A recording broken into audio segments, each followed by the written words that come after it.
Muy buenas noches, soy Federico Reyes Heroles, bienvenidos a Primer Círculo. Muy buenas noches, Carlos Elizondo, bienvenidos a Primer Círculo. Uno de los temas que tenemos que debatir como sociedad es cómo tener una política pública con perspectiva de género. Soy bien elegante, pero hay que entender qué es esto, porque no es fácil. El presidente López Obrador, por ejemplo, ha dicho que él va a proteger, va a buscar que haya seguridad para las mujeres, para los niños, para los adultos mayores, etc. Y justo de eso no se trata una política pública con perspectiva de género. Y para discutir esto hemos invitado a una diputada de Movimiento Ciudadano que ha estado muy activa en estos temas, que es además una experta, y se trata de Marta Tagle. Marta, bienvenida. Con mucho gusto de saludarles. Muy buenas noches. Marta, buenas noches. A ver, Marta, primero que nada, ¿qué es eso de una política pública con perspectiva de género? Porque soy como muy raro. Sí, muy complicado y hay que ponerlo en términos reales. Lo que significa es que, bueno, el gobierno está obligado a través de políticas públicas, que son programas que van dirigidos a la población, a atender las necesidades de la ciudadanía. Pero muchas veces se piensa que esa ciudadanía es neutra, o que en el mejor de los casos está integrada por hombres y por mujeres y con darles exactamente la mitad, con eso cubre las necesidades de uno y del otro. Y no es así. La verdad de las cosas es que las mujeres y los hombres, en razón del género y de la construcción que tenemos en la vida, nos ha tocado vivir esa misma realidad de manera diferente. Y, por ejemplo, si pensamos hoy en día en uno de los temas centrales que tenemos además en las discusiones actuales sobre el tema de la seguridad. Si tú le preguntas a las mujeres si se sienten más seguras con más policías en la calle o con más fuerzas armadas en la calle, irremediablemente te contestan que no. ¿Por qué? ¿Por qué? Porque las mujeres nos sentimos más violentadas, los cuerpos policiales nunca han sido un grupo que genere condiciones de seguridad a las mujeres y que además, incluso si piensas, por ejemplo, pensando en políticas públicas que hacen los diferentes niveles de gobierno, en una calle oscura, puede ser un lugar de inseguridad tanto para hombres como para mujeres, pero una mujer, además de ser asaltada, puede ser violada sexualmente y eventualmente asesinada. Y entonces necesitamos ver la seguridad de una manera más integral, también desde las necesidades que tienen las mujeres.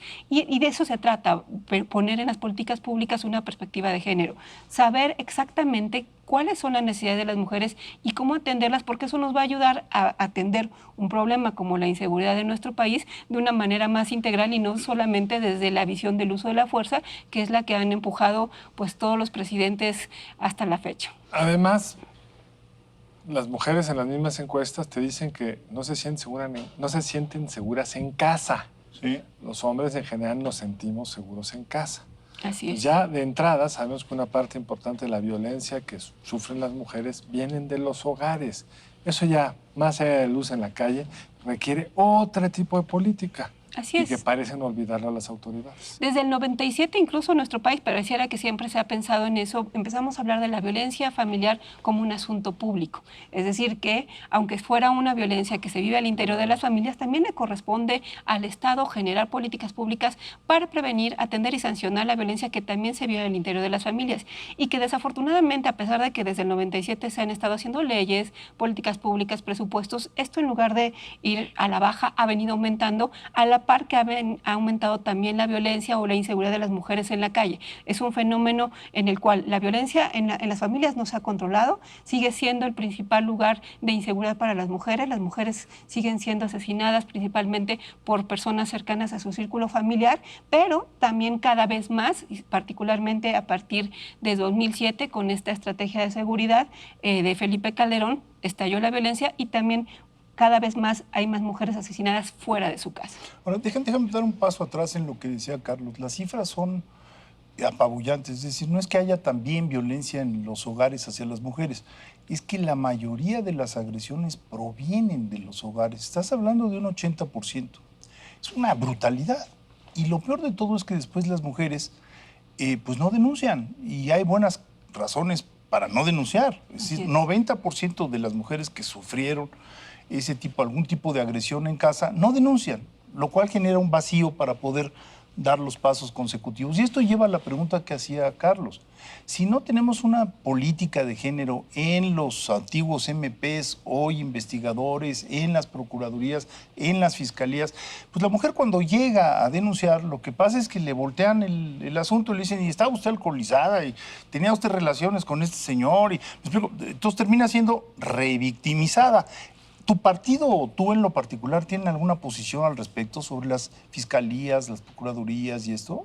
El principal problema de las violencias hacia las mujeres, de todas las violencias hacia las mujeres, está justamente en lo que son las fiscalías, en los ministerios públicos y en las policías. O sea, sigue siendo el gran atorón. ¿Por qué?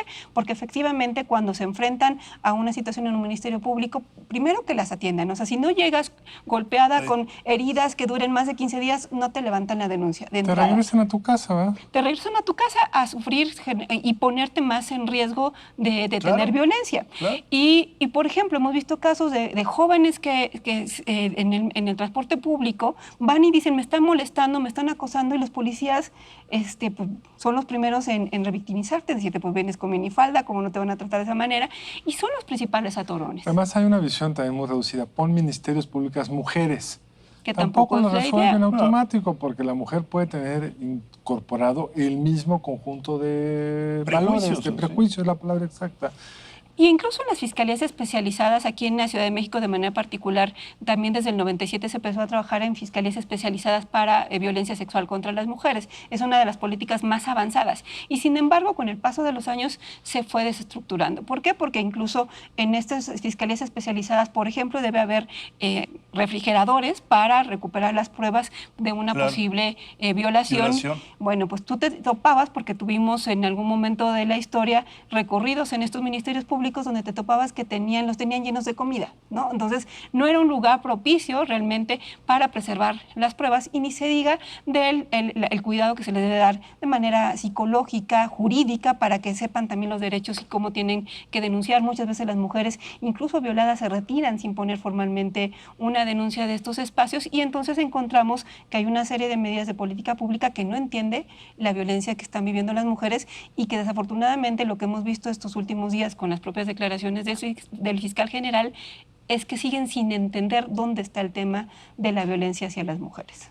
Ahora, tú comenzarías por dónde? ¿Cuál sería tu punto de arranque? ¿Las fiscalías y las procuradurías? O sea, porque cambiar la cultura al interior del hogar, pues debería de ser una moción de muchas instancias, ¿no? Yo creo que, por ejemplo, la Iglesia Católica debería... ¿Y por qué digo la Iglesia Católica? Bueno, porque si la mayoría de los mexicanos son católicos, pues entonces la mayoría de los agresores también son católicos. No se necesita ser Einstein para llegar a esa conclusión.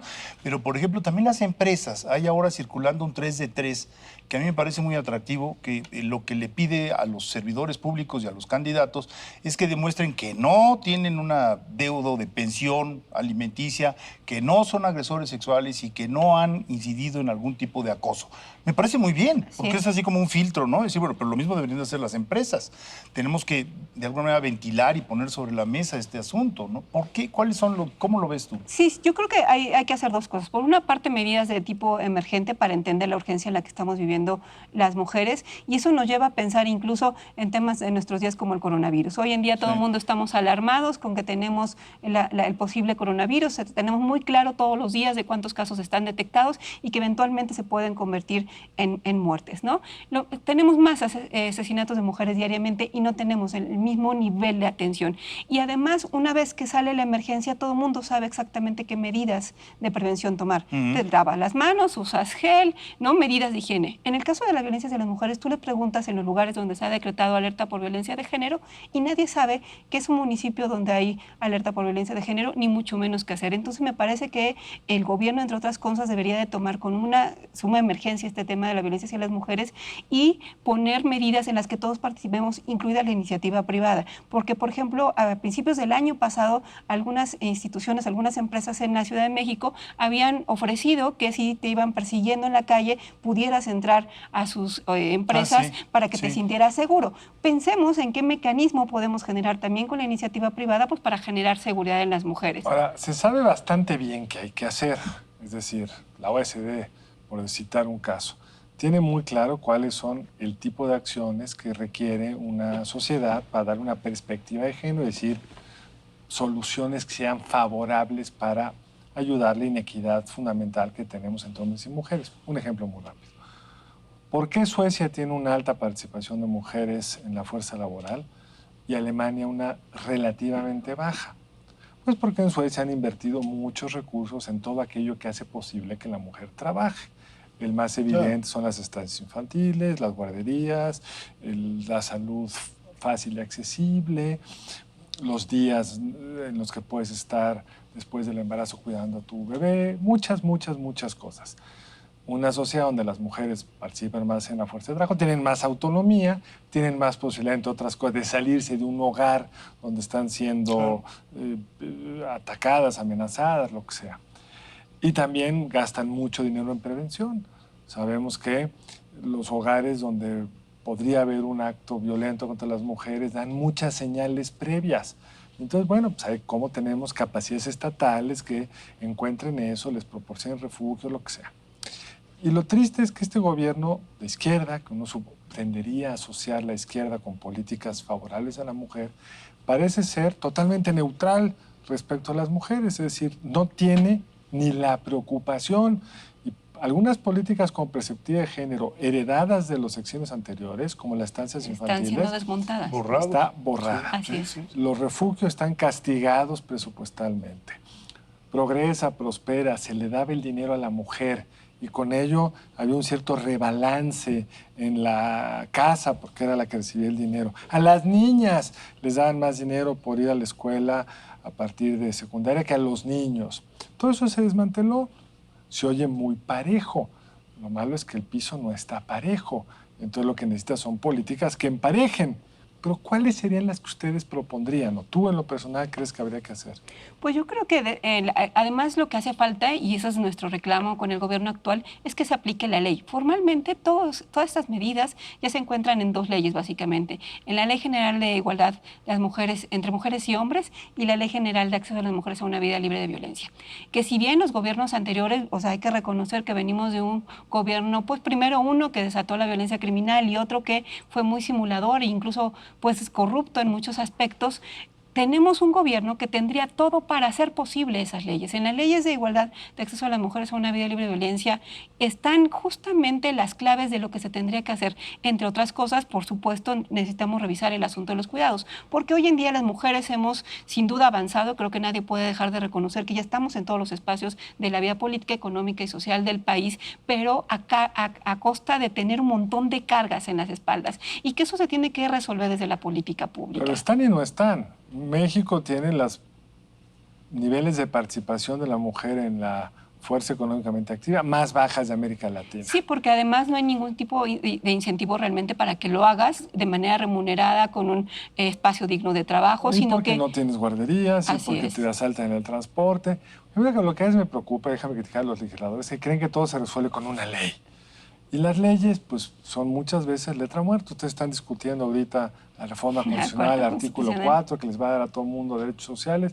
Qué bonito, pero lo que se requiere son capacidades estatales, capacidades gubernamentales para las cosas que ya dijimos. Pero yo no veo que este gobierno esté interesado en eso. Incluso no veo al gobierno capitalino particularmente interesado en esto. ¿Estoy equivocado? No, sí, definitivamente, por todos estos programas de los que se venían gozando las mujeres y de los que con mucho trabajo se han venido instalando, se han venido desde la anterior administración y está desmontando. Y no se nota ningún interés. O sea, las mujeres en el discurso y la narrativa del actual gobierno solamente se nos ve como mujeres madres, o sea, en relación a nuestro papel como madres y no necesariamente en la parte productiva, sino el tema de que los vamos a acusar con sus mamás y cosas de ese tipo. Y en el mejor de los casos, incluso porque existe un anexo específico en el tema del presupuesto para la igualdad, el anexo 13, que este año se ve que creció mucho, pero en realidad lo que hicieron fue que metieron todos los programas insignia. ¿Por qué? Porque se metió la pensión para adultos mayores ahí, jóvenes construyendo futuro, pensando... Pero eso no tiene perspectiva de género, No, porque se los dan piensa igual a todos. A todos, pensando que darle a la mitad a las mujeres y a los hombres resuelve los problemas, y eso no es así. Y en cambio, todos los programas que pueden ayudar para que las mujeres salgan a estudiar, a trabajar con una vida libre de violencia, todo eso se está desmontando y simple y sencillamente no se voltea a ver. Y el tema aquí está que las mujeres, a diferencia de otros grupos sociales que se pueden manifestar por sus derechos, pues ya no están dispuestas tampoco a ceder, particularmente las jóvenes que nacieron en un estadio diferente, con ciertos derechos ya reconocidos, con este derecho a salir a la calle y estar en diferentes espacios, ya no están dispuestas a regresarse al ámbito de lo privado como parece ser el discurso gubernamental. Tenemos que hacer un corte, vamos a un corte y regresamos a seguir hablando aquí con Marta Tagle.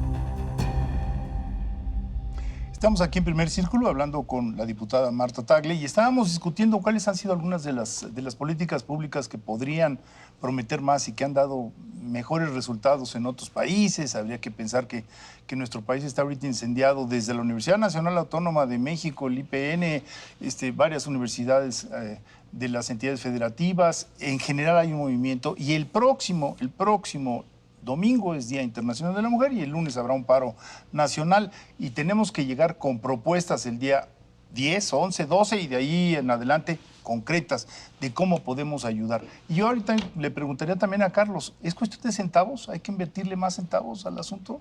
Sin duda hay que centavos, pesos, sin miles. duda hay que invertirle más. Porque yo creo que los recortes que vimos en el programa de refugios para mujeres, la eliminación de las estancias infantiles, pues todo tiene un propósito, que es concentrar los limitados recursos gubernamentales en los programas que sí le importan al presidente. Si estos le importaran, pues ahí sí irían los recursos. Y como el presidente difícilmente va a darle mucho espacio presupuestal a lo que no es suyo, se va a requerir más dinero. Porque todo esto cuesta. Suecia gasta una proporción del producto gigantesco en estos programas para las mujeres que, según toda la evidencia, se pagan con creces con el crecimiento económico que esto permite. O sea, la cantidad de mujeres educadas que no salen de su casa porque no tienen las condiciones en el hogar y en el entorno social en el que viven, por falta de apoyos, etcétera, que podrían ser muy productivas. Estamos amarrados de manos en la mitad de los individuos que componen nuestra sociedad. Exagero la nota, pero hay algo de eso. No, exageras, pero la semana pasada aparecieron los estados financieros de Petróleos Mexicanos que debe 4 billones de pesos y tiene patrimonio 2 y le estamos metiendo 5,000 millones de dólares. Entonces, bueno, ¿hasta dónde si tomáramos 2,500 millones de dólares? Por decir algo, nada más estoy jugando con las cifras, y lo inyectáramos para tratar de resolver la violencia contra las mujeres y tener fiscalías especializadas, bien entrenadas, con fiscales, investigadores, veríamos algún cambio. De la otra forma, no vamos a ver nada porque va a haber menos dinero. Y la tentación es poner una nueva ley y no le demos dinero para que se cumple. Eso son pura retórica, pura demagogia en el fondo. Como decía por ahí alguien, amistad que no se refleja en el presupuesto no es amistad. No es amor. Derecho que no se refleja en el presupuesto no es derecho. Bueno, ¿y tú qué piensas de estas políticas exitosas o no exitosas? ¿De por dónde deberíamos ir? Pues yo creo que definitivamente, y lo he dicho así, si el presidente quiere realmente transformar la historia de este país, tiene que estar con las mujeres. Y eso implica poner la prioridad con los recursos justo donde tienen que estar. Y en el caso del tema de las violencias, hemos insistido que a los diputados también nos corresponde trabajar y no aumentar más penas, porque esa ha sido la tentación permanentemente. ¿Qué es eso de más penas? Incluso aumentaron el tema de la pena del feminicidio de 60 a 65 años. El problema no está ahí, hay una impunidad tremenda. Hay 90% de impunidad. O sea, difícilmente una persona responsable por el asesinato de una mujer va a llegar a la cárcel y de eso a que sea sancionado va a pasar mucho tiempo. Entonces, en realidad, el problema no está ahí. Incluso, bueno, ha habido nuevamente la idea de quien propone la pena de muerte nuevamente para el tema de asesinatos de niños. El Partido Verde Ecologista, nuevamente un asunto total y absolutamente popular para ellos, pero que definitivamente eso no resuelve nada. En cambio, los diputados sí tenemos una facultad presupuestal que siempre hemos cedido, que no deberíamos de ceder y que debemos de llamar y convocar a un acuerdo con la Secretaría de Hacienda para que en estos temas pensemos en las reasignaciones. Y el presidente quiere darle una respuesta real a todas las manifestaciones que están teniendo las mujeres y que sin duda me parece que el 8 de marzo va a ser la primera vez que en México se demuestre con gran fuerza esta movilización de las mujeres. Tiene que ser con respuestas concretas y eso tiene que ser con programas y acciones, pero que lleven recursos. De otra manera, solamente quedan en promesas. Ahora, con la distribución del poder actual, depende del presidente. Si el presidente le quiere dar más dinero al programa de las mujeres, lo vamos a ver. Si no se lo quiere dar, no lo vamos a ver. Porque como minoría que es hoy la oposición en la Cámara de Diputados, pues no tiene margen presupuestal alguno. No, y de hecho siempre he dicho, hoy en día la palabra del presidente es ley. Lo que él dice, o sea, las prioridades legislativas han estado en lo que él ha marcado. Por eso es que ahora se está discutiendo su iniciativa de reforma al Cuarto Constitucional para meter los programas sociales insignia en la Constitución, porque él es iniciativa de él. Pero creo que los legisladores también tenemos hacia el interior que hacer una fuerza en el sentido de recuperar el papel que tiene el Congreso. Es muy lamentable que en la Cámara de Diputados, por la forma en la que quedó conformada, configurada, es muy difícil incluso que cualquier tema se discuta de manera muy amplia y haya una intención de generar consensos. Generalmente es la planadora y donde más o menos se discuten las cosas es en el Senado. Pero en este tipo de temas donde es facultad exclusiva, el tema presupuestal, creo que deberíamos por lo menos insistir más a tener una discusión más seria en estos temas. Nos queda poco tiempo, pero no puedo dejar de preguntarte, ¿cómo te imaginas el domingo 8 y el lunes 9? Marta Tagle, ¿qué va a hacer el lunes 9 y qué le gustaría que ocurriera en esos 2 días? Pues mira, yo como buena feminista que soy y activista además, cada 8 de marzo me he estado manifestando en todas las marchas. Yo de verdad he visto con mucha esperanza los movimientos de las mujeres más jóvenes que vienen empujando muy duro y creo que el 8 de marzo se va a dar una muestra de fuerza de las mujeres todas diversas, sin que nadie las tenga que manipular, mujeres libres que concurren por sí mismas a manifestarse como un derecho. Y creo que eso va a ser muy importante porque puede marcar un parteaguas en la historia de este país donde las mujeres estemos manifestándonos abiertamente. Y luego el 9, de verdad espero que todos hagamos un esfuerzo porque haya de verdad un paro nacional, que todas las empresas, empezando por esta, se le reconozca el derecho a las mujeres de ausentarse un día, que como en cualquier huelga se le tendría que incluso respetar su sueldo. ¿Por qué? Porque de lo que se trata, por una parte, es sin duda valorar lo que significa el trabajo de las mujeres, o sea, todo esto que las mujeres estamos haciendo diariamente y que no tiene una valoración económica, la tiene.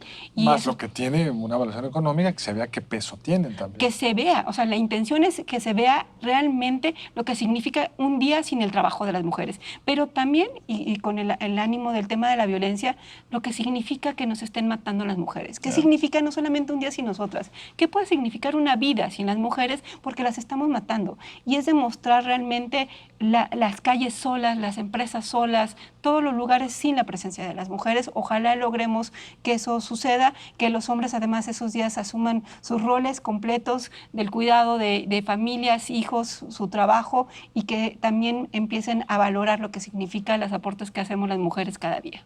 Bueno, cada quien, hay que ponerlo a debate porque hay mucho por imaginarse. Ayer me preguntaba una persona en un restaurante, una persona de los dueños de un restaurante, bueno, ¿y qué hago? ¿Qué hago? Y no se había puesto a pensar qué hacer. Yo ya les di el día, voy a cerrar el restaurante. Entonces le decía yo, no me parece que sea, no se trata del asunto, ese no es el asunto. Pero ¿por qué no le pones una lista de las personas que no están el lunes trabajando y que empieza desde la recepcionista hasta las personas que están en cocina, para que la gente piense en ellas y advertir que el servicio probablemente sea más lento, porque no vas a tener el apoyo de las mujeres? Visibilízalas, ponlas en circulación con una fotografía o yo qué sé cómo. Porque, bueno, pues hay que pensar y pensar rápido para que esto tenga mucho efecto, ¿no? Yo, por ejemplo, voy a dar clases, pero no voy a tratar el tema para no castigar a las mujeres que deseen no asistir. Entonces hablaremos sobre todo de cuál es el papel que el hombre debería tener hoy en una sociedad que pretende una verdadera igualdad entre hombre y mujer. Y aquí queríamos invitar a una mujer, no podemos invitar a una mujer.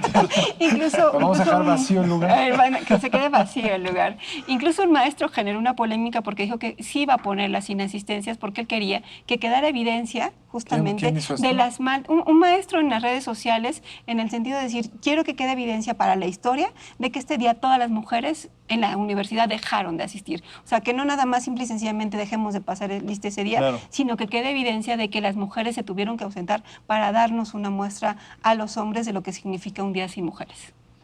Pues a mí me parece a pensarle, mi querido Carlos. A pensarle y a trabajarle. Porque vamos a tener que trabajar sin duda más. Y yo creo que es una iniciativa que tenemos todos que, dentro de nuestro espacio, reconocer y apoyar si eso quieren. Marta, mil gracias por haber estado aquí. No, esperamos muchas verte gracias. en un futuro. Y nos vemos la próxima aquí en esta emisión de Primer Círculo. Nos vemos el lunes entrante aquí en Primer Círculo. Que tengan una muy buena noche.